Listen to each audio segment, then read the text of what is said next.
Sagen i afdeling 9B, som det hedder her på Bodøvej, den startede for mere end 15 år siden. Faktisk var det i 2006, at vi allerede konstaterede, at der var problemer med indeklimaet i nogle af lejlighederne. Først og fremmest har vi sikret, at lejlighederne har et godt indeklima, og det har vi sikret ved, at alle lejligheder er forsynet med et moderne ventilationsanlæg. Udover det, så har vi ændret på indretningen af lejlighederne. De er blevet mere gennemlyste, og så har vi i nogle af lejlighederne sikret, at beboere, der har besvær og et bevægelseshandicap, kan bo i lejligheden.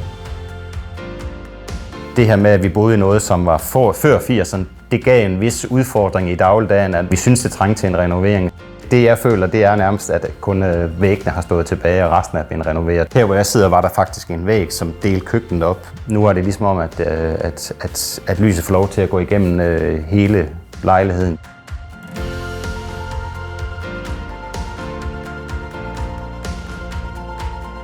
Vi er her på Bodøvej, som vi har renoveret det sidste 1,5 år. Det har været fantastisk spændende.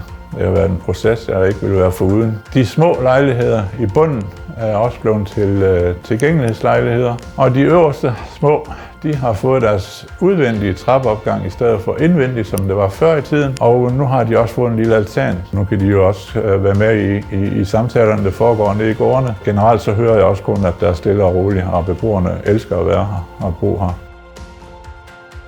En renovering har ligesom sat skub under alle folk heroppe. Det har resulteret sig i, at der allerede nu er juleklip, fællesspisning, diverse ting. En ny en, der er flyttet ind, hun siger, at det virker rart, og det virker trygt heroppe. Så det gør mig glad, at det er sådan, og det er jo egentlig sådan, jeg gerne vil have, at det skal være. At folk passer på hinanden.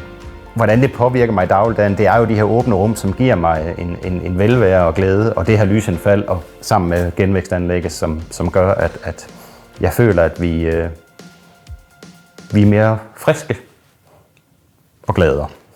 Det er et meget stort ord, men det er det. Det er virkelig fantastisk at bo her.